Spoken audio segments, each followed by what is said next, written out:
Hey guys, it's Matthew here once again, and I've finally gotten around to testing out Consecrated Path, which is a new skill which came for Delve League, and long story short, it's basically a more controllable and more powerful Flicker Strike type of skill. That said, Flicker Strike I think can still be faster on the top end because it's, uncontrollable. It'll go from one end of the map to the other in one single right click, whereas this is a lot more controllable. You are in control of what you're doing, where you're slamming, where you're clicking, but it also feels like it has way more damage because you don't have to use multi-strike, you don't have to use melee splash, and you just focus on a big single heavy hit. Now this is an Elementalist Voidforge based witch, and that's because I've always wanted to do a nice big two-handed type Elementalist character because she holds the sword really cool, and just two-handers in general really cool. So here it is. It was kind of memes, and it turned out to be probably one of my strongest fucking clearing characters ever.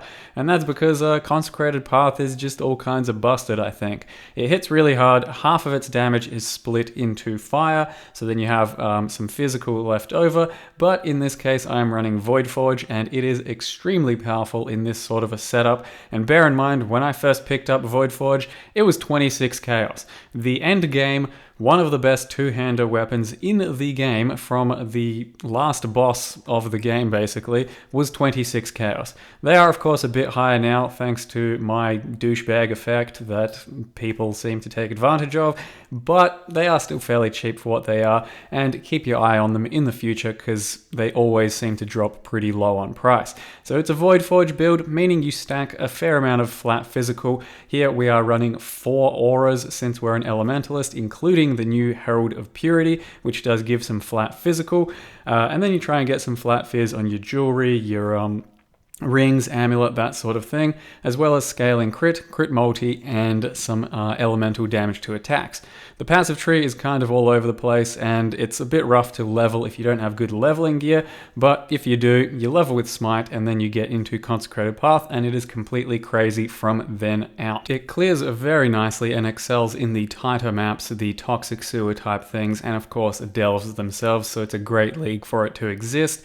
And basically you just right click somewhere and you'll teleport to that area if there is a monster present in that area. If there isn't, you'll just slam the ground, and then it gets a little bit awkward. So the playstyle is something to get used to because you definitely have to have things to slam to be able to teleport. So you do have to get used to either running or leap slamming in between monster packs and all that. But for delves, especially in the later delves, you'll have far more than enough pack size to just go from one pack to the next, one-shotting everything and destroying universes as you go.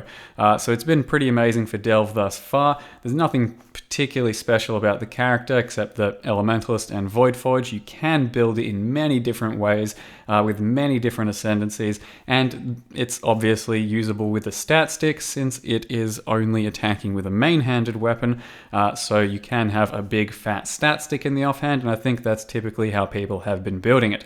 This is the first example of an Elder kill that I've done on a 5-link, just a yellow tier Elder, and the damage was nothing short of absurd.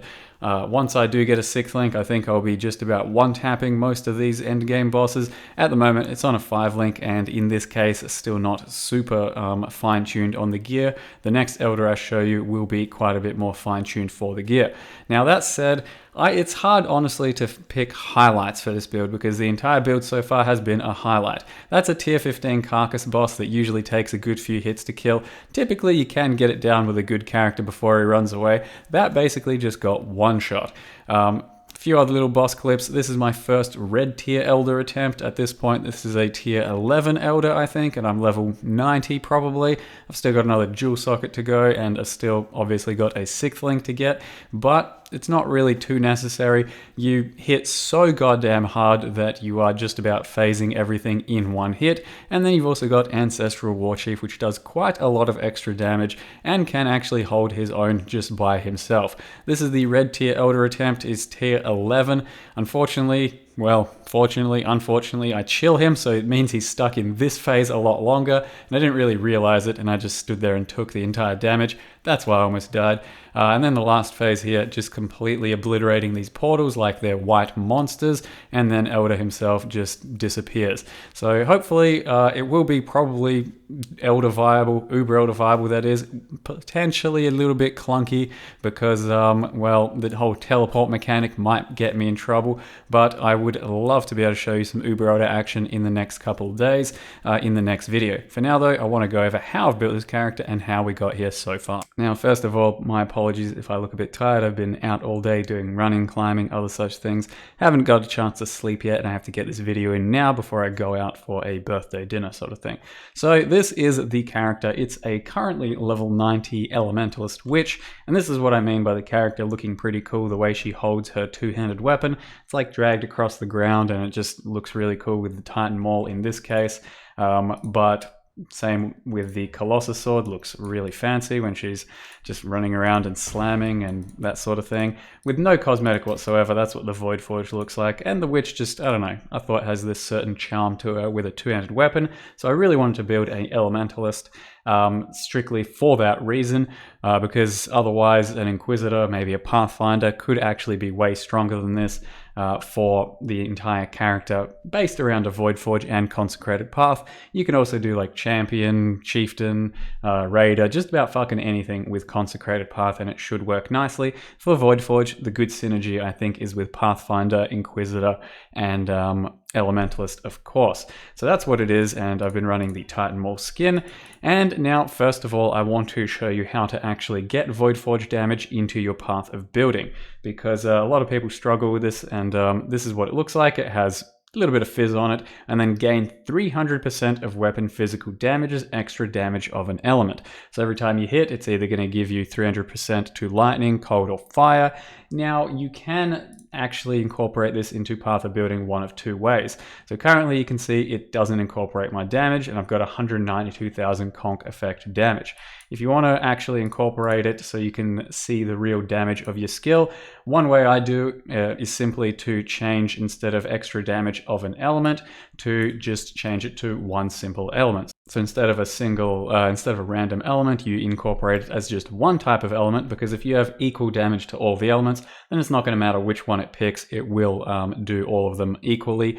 But if you have more fire damage, for example, then it's going to be a bit lopsided, or if you have more penetration to one or the other, it'll be lopsided. Usually you build around having a very balanced one. So you do as extra fire damage, for example, and there it is. It should add 1 billion damage. So now we have 780,000 consecrated damage, or total DPS against an Elder type shape or an Elder type target, because they do have resist. Otherwise, you can get a slightly more accurate way, I think, of incorporating damage as well by doing it this way. So instead of gain 300%, you then gain 100% of weapon physical damage as extra instead of element. You then go as extra fire damage. Once again, grab that, punch it in twice, and then change it to both cold and lightning. And all of a sudden you should have pretty similar damage once again, but currently mine is more lopsided towards fire because I do have a balanced wise oak towards the fire, so I have more fire penetration. Otherwise it should give you a fairly good idea of what kind of damage you're going to do there, since it is 1, 2, or 3 of your type of elements. So still 728,000. Once I get my wise oak triple balanced, because it's currently only double balanced towards fire and lightning, not quite cold, then it should give the same sort of idea of what kind of damage you're going to be doing. So now that that's out of the way, that's how you incorporate Voidforge into Path of Building and check your real DPS, because the tooltip here does not mean anything. It doesn't really show us our true Voidforge DPS, so you can't really look at it and get any sort of idea of what's happening. So that's just how you do a Voidforge. Now, Consecrated Path itself, that's the gem right there. Like I said, a bunch of extra damage. 50 of your fizz gets converted to fire, pretty good area, and then 20% more damage to closer targets. So I think that roughly means when you're not going to be teleporting, probably within the close area there, that's when you're going to do the 20% more. Now, a lot of people have said that it's got sort of a bug that doesn't do any damage if you like are really on top of the enemy. I personally haven't noticed that, but I've been one-shotting everything anyway, so maybe it's not an issue there. So I'm currently running Consecrated Path, melee physical damage, LE damage with attacks, hypothermia, and crit strike support. Our weapon itself has really low crit, so that's why we run crit strikes. If you can't get a Voidforge, I do recommend a Terminus Est two-handed sword. You then don't use crit strike support. You would then instead use Fizz to Lightning, since Terminus Est has a lot of crit and you want to convert all of your damage. With Voidforge, it's not super important to convert all of your damage. We just have 50% of our Fizz converted to fire, and then we have a shitload of extra damage coming in from the Voidforge itself after the fact. So it's not super important to convert the other 50%, but obviously if you can, it does gain a bunch of extra damage. Now our chest here you can see is a simple Elder chest, bunch of life, and some crit to attacks.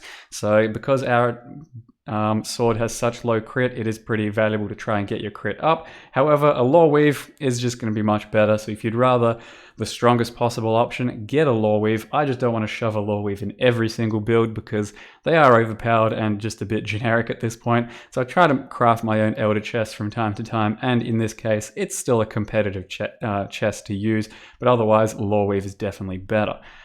We do have a War Chief in a 5 link over here, so Ancestral War Chief with a Vile War Chief, which helps during single target damage. You then use melee Fizz, LE damage attacks, Conk Effect, and Hypothermia once again. The rest of the gear is entirely up to you, but I will show you my current setup, and I'm running a Tomb Fist for the Intimidate. You get some sort of jewels that have physical damage to attacks, physical damage to swords. Primarily, you probably want some extra life there.